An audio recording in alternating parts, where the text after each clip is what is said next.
Hello दोस्तों, नमस्कार। Way of maths channel में आपका फिर से स्वागत है। मैं हूं एम के गुजर और इस वीडियो में लेकर आया हूं पूर्व मध्य रेलवे ईस्ट सेंट्रल रेलवे के सोनपुर डिवीजन का 10 जून 2023 को एक ट्रेन मैनेजर के पद के लिए चयन के लिए एक पेपर हुआ था। ट्रेन मैनेजर के लिए एक पेपर हुआ था सोनपुर डिवीजन में 10 जून 2023 को, उसके पेपर का हल। इससे पहले के पेपर के दो भाग मैंने हल करवा चुका हूं। क्वेश्चन नंबर 1 से लेकर के 40 तक का पहला भाग और 41 से लेकर के 80 तक का दूसरा भाग, और इस पेपर में 81 नंबर के क्वेश्चन से हल करवा रहा हूं। दोनों पहले वाले भागों के लिंक मैंने डिस्क्रिप्शन में दे रखे हैं, वहां से आप जरूर देख लें। इस पेपर का पीडीएफ डाउनलोड करने के लिए टेलीग्राम चैनल का लिंक दे रखा है, आप वहां जरूर देखें। 81 नंबर के क्वेश्चन में देखेंगे, स्टेशन सीमा के बीच का भाग होता है। स्टेशन सीमा किस किस के बीच का भाग होता है? पहले मैं आपको बता देता हूं कि स्टेशन सीमा क्या होती है। स्टेशन सीमा क्या होती है और एक होता है स्टेशन सेक्शन, वो क्या होता है? देखो, स्टेशन सीमा का उल्लेख GR 1.02 के बिंदु 52 में है। स्टेशन सीमा का उल्लेख GR 1.02 के 52 में है। स्टेशन सीमा का अभिप्राय रेल के किसी भाग से है जो किसी स्टेशन मास्टर के नियंत्रण में है, जो स्टेशन के बाह्यतम यानी आउटर मोस्ट सिग्नलों के बीच स्थित है। बिल्कुल, आपका उत्तर प्राप्त हो गया आपको। जो स्टेशन के बाह्यतम यानी आउटर मोस्ट सिग्नलों के बीच स्थित है या जो विशेष अनुदेशों के द्वारा विनिर्दिष्ट किया जाता है। करेक्ट आंसर आपको मिल गया। स्टेशन सीमा का कहां होती है? आउटर मोस्ट स्टॉप सिग्नल के बीच में। आउटर मोस्ट स्टॉप सिग्नल के बीच में। अब मैं आपको एक स्टेशन सेक्शन का और बता देता हूं कि स्टेशन सेक्शन का अभिप्राय बी क्लास स्टेशन के उस भाग से है जहां लाइन क्लियर देने के बाद भी रुकावट की जा सकती है। ठीक है, स्टेशन सीमा क्लियर है आपका, स्टेशन सेक्शन क्लियर है। 81 नंबर के क्वेश्चन का करेक्ट आंसर मिल गया आपको ए। स्टेशन सीमा आउटर मोस्ट स्टॉप सिग्नलों के बीच के भाग को कहते हैं। 82 नंबर के क्वेश्चन में देखेंगे, गार्ड रिपीटर किस सिग्नल के पहलू को दोहराने के लिए लगाया जाता है? इसी पेपर में शायद पहले वीडियो में पहले भाग में मैंने बताया था गार्ड रिपीटर होता क्या है। तो गार्ड रिपीटर किस सिग्नल के पहलू को दोहराने के लिए लगाया जाता है? Home signal, starter signal, advance starter signal. Correct answer रहेगा इसका स्टार्टर सिग्नल। करेक्ट आंसर रहेगा इसका starter signal. Guard repeater starter signal को पहलू को दोहराने के लिए लगाया जाता है। 82 नंबर के क्वेश्चन का आंसर रहेगा बी। 83 नंबर का क्वेश्चन देखेंगे, स्वचालित स्टॉप सिग्नल का सामान्य पहलू क्या है? ग्रीन, डबल येलो, येलो या रेड? बिल्कुल करेक्ट आंसर रहेगा इसका ए। स्वचालित stop signal, automatic stop signal का सामान्य पहलू हरा रहता है। ऑटोमेटिक स्टॉप सिग्नल का सामान्य पहलू हरा रहता है। 83 नंबर के क्वेश्चन का करेक्ट आंसर रहेगा ए। 84 नंबर के क्वेश्चन को देखेंगे, फोग सिग्नल पोस्ट को पहले स्टॉप सिग्नल के आगे कितने मीटर पर लगाया जाता है? 180, 270, 300 और 350। देखो, फोग सिग्नल की जब बात आती है तो दो दूरियां उभर करके आती हैं, एक तो 180 और एक 270। जहां फोग सिग्नल की बात आती है तो एक तो 180 मीटर और एक 270 मीटर, दो दूरियां आती हैं। देखो, फोग सिग्नल पोस्ट का जो उल्लेख है वो GR 3.61 के 1 में दिया गया है। GR 3.61 के 1 में दिया गया है। ध्यान रहे कि 270 मीटर बाहर लाइन पर दो पटाखे एक दूसरे से लगभग 10 मीटर की दूरी पर रखेगा। तो आंसर आपको मिल गया 270 मीटर। 270 मीटर फोग सिग्नल पोस्ट यानी कि 270 मीटर दूर बाहर लाइन पर दो पटाखे एक दूसरे से लगभग 10 मीटर की दूरी पर रखे जाएंगे। मैं आपको एक चीज और बता दूं कि फोग सिग्नल पोस्ट VTO, इसके लिए एक VTO भी आता है, विजिबिलिटी टेस्ट ऑब्जेक्ट। VTO के लिए एक खंबा लगाया जाता है। यह खंबा स्टेशन के दोनों ओर स्टेशन मास्टर के कार्यालय के मध्य भाग से 180 मीटर की दूरी पर लगाया जाता है, जहां से स्टेशन मास्टर फोग का निर्धारण करता है कि फोग है या नहीं है। 85 नंबर का क्वेश्चन देखेंगे, यदि आपने चैनल को अभी तक सब्सक्राइब नहीं किया है तो एक बार सब्सक्राइब जरूर कर दें। यात्री सहित पैसेंजर कोच की शंटिंग के दौरान अधिकतम संघात गति क्या होगी? यात्री भी हैं उस गाड़ी में, यात्री सहित पैसेंजर कोच की शंटिंग, इसकी संघात गति होगी 5 से 8 किलोमीटर प्रति घंटा। करेक्ट आंसर रहेगा 85 का सी।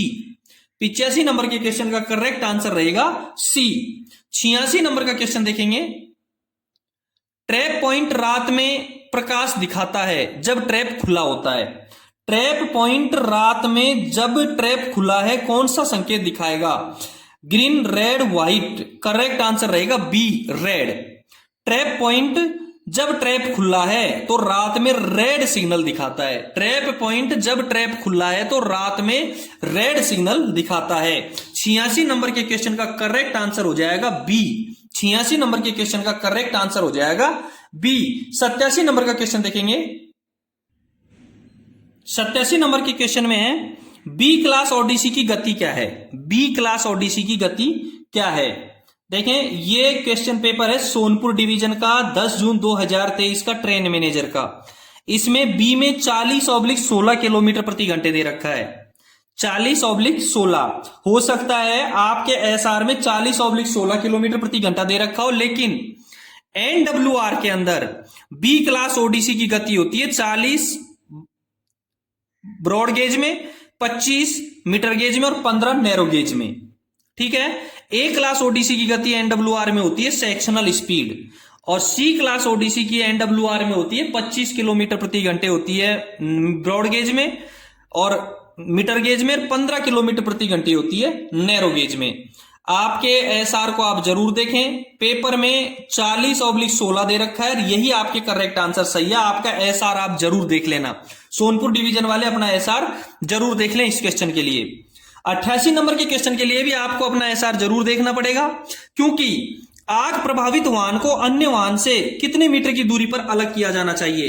एनडब्ल्यूआर में यह दूरी 50 मीटर दी गई है। एनडब्ल्यूआर में यह दूरी 50 मीटर दी गई है, इसमें कहीं भी 50 मीटर का उल्लेख नहीं है, इसलिए इसका करेक्ट आंसर रहेगा सी, 45 मीटर। सोनपुर डिवीजन वाले अपना एसआर जरूर देख लें। मैं एनडब्ल्यूआर के हिसाब से इसकी दूरी 50 मीटर होनी चाहिए थी। उत्तर पश्चिम रेलवे में 50 मीटर दी गई है, जबकि आप अपना एसआर जरूर देख लें। 89 नंबर का क्वेश्चन देखेंगे। दिन के दौरान एआरटी के बाहर निकलने का समय, दिन के दौरान एआरटी का बाहर निकलने का समय, एआरटी की फुल फॉर्म क्या होती है ये देख लेते हैं पहले। एआरटी की फुल फॉर्म होती है accident relief train, accident relief train होती है। ठीक है। दिन के दौरान देखो, एआरटी का नाम जब आता है तो दिन और रात आते हैं। एआरटी को रात में और दिन में, एआरटी दिन में 45 मिनट लेती है तो रात में 60 मिनट लेती है चलने के लिए, कंप्लीट तैयार चलने के लिए। लेकिन बाहर निकलने का समय, एआरटी साइडिंग से बाहर निकलने का दिन का 30 मिनट और रात का 45 मिनट, दिन का 30 मिनट और रात का 45 मिनट। तो 89 नंबर के क्वेश्चन का करेक्ट आंसर रहेगा सी। दिन देखो, दो चीजों की तरह क्वेश्चन आता है कि यह कहेगा कि एआरटी साइडिंग से निकालने का समय, तो साइडिंग से निकालने का समय दिन का समय 30 मिनट और रात का 45 मिनट। दूसरा, प्रस्थान करने का समय, दिन का समय 45 मिनट और रात का समय 60 मिनट। अब एक एआरमी का क्वेश्चन और आता है, मैं आगे 99 नंबर का क्वेश्चन है इसी पेपर का, उसका भी मैं बता देता हूं कि जब एआरमी बाहर निकालने का समय एआरमी का 2 मुंह वाली और 1 मुंह वाली साइडिंग के समय से लिया गया है। 1 मुंह वाली साइडिंग को 25 मिनट में और 2 मुंह वाली साइडिंग में से 15 मिनट में बाहर निकालने का समय है। और प्रस्थान करने का समय एआरमी का 1 मुंह वाली साइडिंग से 30 मिनट में और 2 मुंह वाली साइडिंग से 20 मिनट में। 89 नंबर के क्वेश्चन का करेक्ट आंसर रहेगा सी।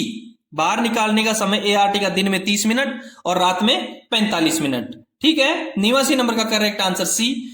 90 नंबर का क्वेश्चन देखेंगे।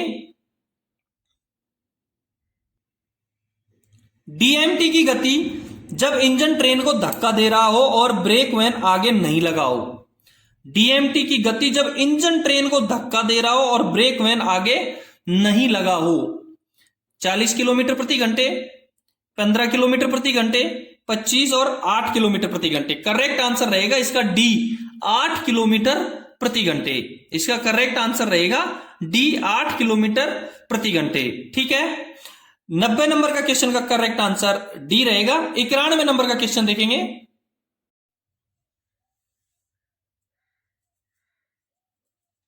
91 नंबर का क्वेश्चन देखेंगे। पूर्ण ब्लॉक पद्धति में दोहरी लाइन पर, डबल लाइन पर सिंगल लाइन कार्य प्रणाली के समय एक ही दिशा में दूसरी और उसके बाद वाली ट्रेन की गति क्या होगी? एब्सोल्यूट ब्लॉक सिस्टम पद्धति में, एब्सोल्यूट ब्लॉक सिस्टम में दोहरी लाइन, डबल लाइन पर सिंगल लाइन कार्य प्रणाली में, डबल लाइन में सिंगल लाइन, टीएसएल वर्किंग में एक ही दिशा में दूसरी और उसके बाद वाली गति, ध्यान रहे, सिंगल लाइन वर्किंग में, डबल लाइन से सिंगल लाइन वर्किंग में फर्स्ट ट्रेन की जो गति रहेगी वो 25 किलोमीटर प्रति घंटे रहेगी। डबल लाइन से सिंगल लाइन पद्धति में, सिस्टम में पहली ट्रेन की गति 25 किलोमीटर प्रति घंटे रहेगी। उसके बाद में जो भी ट्रेन रहेंगी वो नॉर्मल स्पीड से चलती रहेंगी। डी में दे रखा है मैक्सिमम परमिसिबल स्पीड, यानी कि जितनी परमिसिबल स्पीड है उसकी, उस गति से चलेंगी नॉर्मल स्पीड से। ठीक है, पहली ट्रेन की गति 25 किलोमीटर प्रति घंटे, उसके बाद में नॉर्मल। 91 नंबर के क्वेश्चन का करेक्ट आंसर रहेगा डी। अब एक इंपॉर्टेंट चीज ये भी है कि टीएसएल वर्किंग में, डबल लाइन से सिंगल लाइन वर्किंग में, यदि पहली ट्रेन एआरटी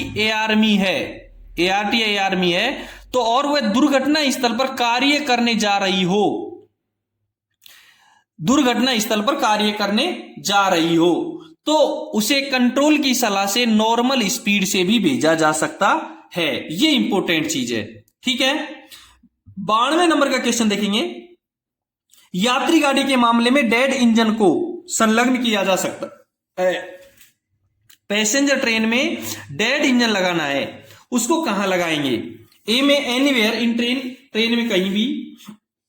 बी में दे रखा है कि next of train engine, train engine के बिल्कुल पीछे, ट्रेन इंजन के बिल्कुल पीछे। और सी में दे रखा है रियर ऑफ ट्रेन के लास्ट में।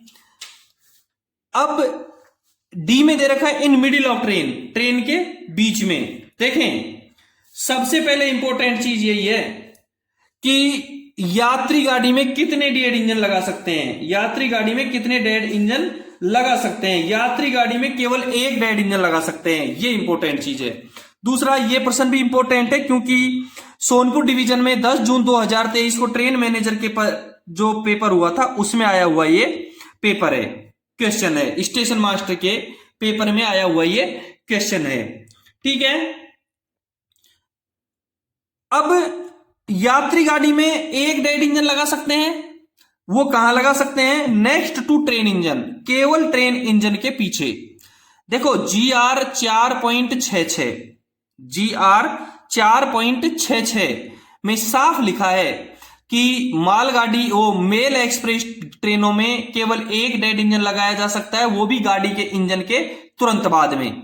और इसी के बिंदु 5 में लिखा है कि किन्हीं भी परिस्थितियों में सुपरफास्ट गाड़ियों में डेड इंजन नहीं लगाया जा सकता है।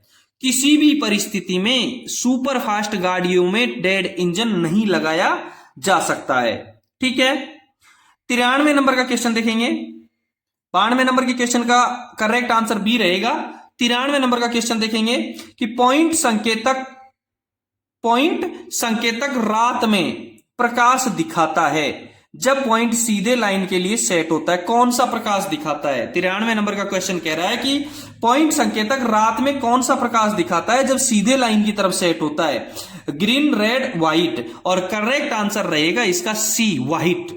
पॉइंट संकेतक रात में सफेद प्रकाश दिखाएगा जब पॉइंट सीधे लाइन के लिए सेट होता है। ठीक है, 93 नंबर के क्वेश्चन का करेक्ट आंसर सी। 94 नंबर का क्वेश्चन देखेंगे। 94 नंबर के क्वेश्चन में है कि दुर्घटना के बाद का समय को गोल्डन आवर कहा जाता है, यानी दुर्घटना के बाद में कौन से समय को गोल्डन आवर कहा जाता है? ध्यान रहे, 1 घंटा। 94 का करेक्ट आंसर 1 रहेगा। 94 का करेक्ट आंसर ए रहेगा, जिसमें 1 दे रखा है कि दुर्घटना के बाद का 1 घंटे के समय को गोल्डन आवर कहा जाता है। 94 का करेक्ट आंसर ए। 95 नंबर का क्वेश्चन देखेंगे। स्टेशन वर्किंग रूल की वैधता कितनी होती है? इंपॉर्टेंट क्वेश्चन है। 7 जुलाई 2021 को मैसूर डिवीजन के स्टेशन मास्टर के पेपर में आया हुआ है कि स्टेशन वर्किंग रूल की वैधता, जिसको हम SWRB कहते हैं, जिसको हम SWRB कहते हैं, स्टेशन वर्किंग रूल, स्टेशन संचालन नियम। ध्यान रहे स्टेशन संचालन नियम में 12 भाग होते हैं और 7 परिशिष्ट होते हैं और इसकी वैधता 5 साल होती है या 5 करेक्शन स्लिप होती है। या तो 6ठी साल लगते ही आपको नया SWR जारी कर दिया जाएगा या 6ठी करेक्शन स्लिप की आवश्यकता पड़ेगी तो आपको नया SWR जारी कर दिया जाएगा। ठीक है, 95 नंबर के क्वेश्चन का करेक्ट आंसर रहेगा सी। 96 नंबर का क्वेश्चन देखेंगे, स्टेशन वर्किंग रूल की वैधता 95 नंबर का और 96 नंबर का है, अगर कोई रैक किसी नॉन TXR पॉइंट पर घंटे से ज्यादा स्टेबल रहता है तो GDR चेक किया जाएगा। मैं आपको बता दूं GDR का फुल फॉर्म क्या होगा। GDR का गार्ड ड्राइवर चेक रिपोर्ट होती है, गार्ड ड्राइवर रिपोर्ट GDR का फुल फॉर्म रहता है। इसकी 3 कॉपी बनाई जाती हैं, एक कॉपी लोको पायलट की, एक ट्रेन मैनेजर की और एक स्टेशन मास्टर की। और ये किसी नॉन TXR पॉइंट पर 24 घंटे से ज्यादा स्टेबल रहता है। कितना? 24 घंटे से ज्यादा स्टेबल रहता है तो इसकी GDR तैयार की जाएगी। यानी 96 नंबर के क्वेश्चन का करेक्ट आंसर रहेगा बी। 96 नंबर के क्वेश्चन का करेक्ट आंसर रहेगा बी। 97 नंबर का क्वेश्चन देखेंगे, 97 नंबर के क्वेश्चन देखेंगे, किसी ट्रेन का ब्रेक पावर सर्टिफिकेट अमान्य हो जाता है यदि से अधिक वैगन संलग्न या उससे अलग हो जाते हैं। ब्रेक पावर सर्टिफिकेट जिसको हम BPC कहते हैं। ध्यान रहे इंपॉर्टेंट क्वेश्चन है। सोनपुर डिवीजन में 5 फरवरी 2023 को स्टेशन मास्टर के पेपर में आया था। पालघाट डिवीजन में 17/11/2023 को स्टेशन मास्टर के पेपर में आया था। मैसूर डिवीजन में 9/3/2022 को ट्रेन मैनेजर के पेपर में आया हुआ क्वेश्चन है। अब ब्रेक पावर सर्टिफिकेट जारी कौन करता है? ये कैरिज विभाग जारी करता है, ट्रेन एग्जामिनर। ठीक है, यदि 4 वैगन अलग किए जाएं या लगाए जाएं तो इसका BPC की वैधता पूरी हो जाती है, अमान्य हो जाता है। कितने वैगनों पर? 4 वैगनों पर। तो 97 क्वेश्चन का करेक्ट आंसर रहेगा ए। 97 नंबर के क्वेश्चन का करेक्ट आंसर रहेगा ए। 98 नंबर का क्वेश्चन देखेंगे।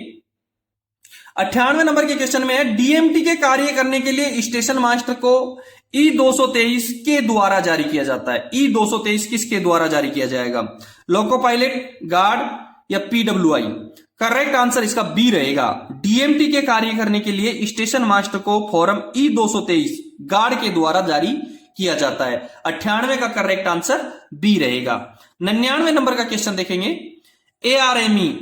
मैं आपको बता दूं ARME का फुल फॉर्म क्या होता है? एक्सीडेंट रिलीफ मेडिकल इक्विपमेंट के दोनों और निकास वाले साइडिंग से बाहर निकलने का समय क्या रहेगा? यह क्वेश्चन भी बहुत इंपॉर्टेंट है। जोधपुर डिवीजन में 4 जून 2022 को स्टेशन मास्टर के पेपर में आया हुआ है। बीकानेर डिवीजन में 5 मार्च 2022 को ट्रेन मैनेजर के पेपर में आया हुआ क्वेश्चन है। ठीक है, अब ARME के 2 तरीके से बाहर निकालते हैं, एक तो सिंगल साइडिंग, एक सिंगल निकास वाले और एक डबल निकास वाले साइडिंग से बाहर निकालते हैं। देखो, बाहर निकालने का समय और एक प्रस्थान करने का समय दोनों अलग अलग है। पहले मैं ARME को बाहर निकालने का समय बता देता हूं। जब दोनों और निकास वाली साइडिंग हो तो ARME को बाहर निकालने का समय 15 मिनट रहेगा और जब सिंगल एग्जिट हो, सिंगल निकास वाली साइडिंग हो तो उसको बाहर निकालने का समय 15 मिनट रहेगा। दोनों और निकास वाली साइडिंग से 15 मिनट और सिंगल निकास वाली साइडिंग से बाहर निकालने का समय 25 मिनट। ARME को प्रस्थान करने का समय 2 मुंह वाली साइडिंग से 20 मिनट में और 1 मुंह वाली साइडिंग से 30 मिनट में। अब बात आती है ART की। ART का साइडिंग से कोई मतलब नहीं है, उसका डे नाइट से मतलब है।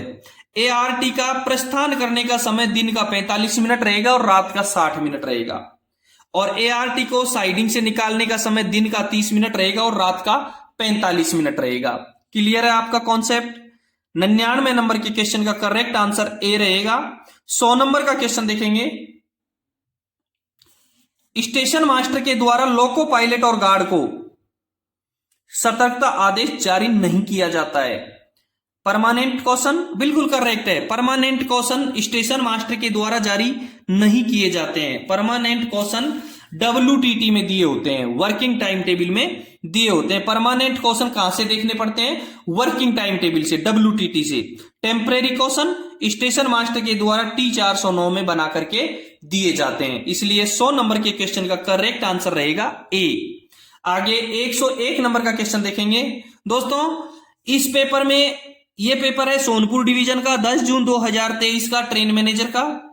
और इस पेपर में मैंने आपको शुरू में भी बताया था 100 क्वेश्चन है, जिसमें 10 क्वेश्चन एक्स्ट्रा दिए होते हैं। 110 क्वेश्चनों का पेपर है, 100 क्वेश्चन इसमें करने होते हैं, 10 ऑप्शनल है। प्रथम हल किए हुए 100 क्वेश्चन आपके जांचे जाएंगे। प्रत्येक अभिभागीय परीक्षा में 10% प्रश्न राजभाषा के होते हैं। इस पेपर में भी 101 से लेकर के 110 तक के क्वेश्चन राजभाषा के हैं। आप देखेंगे 101 नंबर का क्वेश्चन, राजभाषा अधिनियम 1963 कब संशोधित हुआ? राजभाषा अधिनियम 1963 कब संशोधित हुआ? इसका करेक्ट आंसर 1967 रहेगा, ए। 101 नंबर के क्वेश्चन का करेक्ट आंसर ए रहेगा, 1967। ठीक है। 102 नंबर का क्वेश्चन देखेंगे, बहुत इंपॉर्टेंट क्वेश्चन है 102 नंबर का, कि हर साल हिंदी दिवस कब मनाया जाता है? देखो, सोनपुर डिवीजन में 5 फरवरी 2022 को स्टेशन मास्टर के पेपर में आया था। जोधपुर डिवीजन में 7 जुलाई 2021 को स्टेशन मास्टर के पेपर में आया था। बीकानेर डिवीजन में 5 मार्च 2022 को ट्रेन मैनेजर के पेपर में आया था। मैसूर डिवीजन में 7 जुलाई 2021 को स्टेशन मास्टर के पेपर में आया था। और मैसूर डिवीजन में 9 मार्च 2022 को ट्रेन मैनेजर के पेपर में आया हुआ क्वेश्चन है। अब मैं आपको हिंदी दिवस का छोटा सा एक कॉन्सेप्ट क्लियर करवा देता हूं कि भारत में हिंदी दिवस 14 सितंबर को मनाया जाता है। Correct answer C. साल 1949 में 14 सितंबर के दिन संविधान सभा द्वारा हिंदी को राजभाषा का दर्जा दिया गया था। ठीक है। अब एक दिवस और होता है अंतरराष्ट्रीय हिंदी दिवस। ये तो था राष्ट्रीय हिंदी दिवस, एक होता है अंतरराष्ट्रीय हिंदी दिवस। अंतरराष्ट्रीय हिंदी दिवस 10 जनवरी को मनाया जाता है, क्योंकि इसी दिन 1975 में नागपुर में पहला विश्व हिंदी सम्मेलन किया गया था, जिसमें 30 देशों के 122 प्रतिनिधियों ने भाग लिया था। सम्मेलन का उद्देश्य दुनिया भर में हिंदी भाषा को बढ़ावा देना था, और इसकी वर्षगांठ के उपलक्ष्य में ही इसे हर साल 10 जनवरी को अंतरराष्ट्रीय हिंदी दिवस मनाया जाता है। ठीक है। 103 नंबर का क्वेश्चन का 102 नंबर के क्वेश्चन का करेक्ट आंसर हो गया सी। 103 नंबर का क्वेश्चन देखेंगे, राजभाषा अधिनियम की धारा 3(3) कब से प्रवर्तित हुई? यह भी इंपॉर्टेंट क्वेश्चन है, क्योंकि सोनपुर डिवीजन में 5 फरवरी 2022 को स्टेशन मास्टर के पेपर में आया था, और मैसूर डिवीजन में 7 जुलाई 2021 को स्टेशन मास्टर के पेपर में आया था। राजभाषा अधिनियम की धारा 3(3) 26 जनवरी 1965 को प्रवर्तित हुई थी। 103 का करेक्ट आंसर ए रहेगा। और इस अधिनियम को राजभाषा अधिनियम 1963 भी कहा जाता है। जो ये अधिनियम है, इस अधिनियम को राजभाषा अधिनियम 1963 भी कहा जाता है। ठीक है। 104 नंबर का क्वेश्चन देखेंगे, राजभाषा अधिनियम 1963 की धाराएं 6 व 7 किस राज्य में लागू नहीं होती हैं? ए में जम्मू कश्मीर, बी में तमिलनाडु, सी में अरुणाचल प्रदेश। अब इसका करेक्ट आंसर रहेगा ए। राजभाषा अधिनियम 1963 की जो धाराएं हैं 6 और 7, वो जम्मू कश्मीर में लागू नहीं होती हैं। कहां लागू नहीं होती हैं? जम्मू कश्मीर में। 104 का करेक्ट आंसर ए रहेगा। 105 नंबर का क्वेश्चन देखेंगे। 105 नंबर के क्वेश्चन में है, फिलहाल संविधान की 8वीं अनुसूची में कितनी भाषाएं हैं? बहुत इंपॉर्टेंट क्वेश्चन है। ट्रेन मैनेजर का बीकानेर का पेपर था 5 मार्च 2022, उसमें आया है। मैसूर डिवीजन का 7 जुलाई 2021 को स्टेशन मास्टर के पेपर में आया है। सोनपुर डिवीजन में 5 फरवरी 2022 को स्टेशन मास्टर के पेपर में आया हुआ है। इसमें 22 भाषाएं हैं। फिलहाल संविधान की जो 8वीं अनुसूची है उसमें 22 भाषाएं हैं, और वो कौन कौन सी है ये भी मैं आपको बता देता हूं। असमिया, बांग्ला, गुजराती, हिंदी, कन्नड़, कश्मीरी, कोंकणी, मलयालम, मणिपुरी, मराठी, नेपाली, ओडिया, पंजाबी, संस्कृत, सिंधी, तमिल, तेलुगु, उर्दू, बोडो, संथाली, मैथिली व डोगरी। कई बार प्रश्न आता है कि हिंदी के 8वीं अपनी संविधान की 8वीं अनुसूची में किस भाषा का उल्लेख नहीं किया गया है। उसमें जब अंग्रेजी होता है तो इसमें अंग्रेजी का उल्लेख नहीं किया होता है। दूसरा, कई बार आता है कि किस विदेशी भाषा का उल्लेख किया है, इसका आंसर होगा नेपाली, विदेशी भाषा होगी नेपाली। ठीक है, 105 का क्वेश्चन का करेक्ट आंसर रहेगा डी। 106 नंबर का क्वेश्चन देखेंगे, संविधान के भाग 5 में राजभाषा नीति संबंधित उपबंध किस अनुच्छेद में है? जोधपुर डिवीजन में स्टेशन मास्टर के पेपर में 4 जून 2022 को आया था कि 5वें भाग में राजनीति से संबंधित किस अनुच्छेद में है, राजभाषा नीति से संबंधित किस अनुच्छेद में है? 120 नंबर का जो अनुच्छेद है उसमें संसद में प्रयोग की जाने वाली भाषा का उल्लेख है। 210 नंबर के अनुच्छेद में विधानमंडल में प्रयोग की जाने वाली भाषा का उल्लेख है। 343 में संघ की राजभाषा का उल्लेख है, जो हमारा 106 नंबर के क्वेश्चन का करेक्ट आंसर रहेगा। और 351 में हिंदी भाषा के विकास के लिए निर्देश दिए गए हैं। करेक्ट आंसर 106 का सी हो जाएगा कि 5वें भाग में राजभाषा नीति संबंधित उपबंध अनुच्छेद 343 में दिए गए हैं। ठीक है, 107 नंबर का क्वेश्चन देखेंगे। दोस्तों, आप सोनपुर डिवीजन का 10 जून 2023 का ट्रेन मैनेजर का पेपर पढ़ रहे हैं। यदि आपने चैनल को सब्सक्राइब नहीं किया है तो एक बार चैनल को सब्सक्राइब जरूर कर दें, और किसी भी प्रॉब्लम के लिए आप कमेंट्स बॉक्स में जरूर कमेंट करें। 107 नंबर का क्वेश्चन देखेंगे।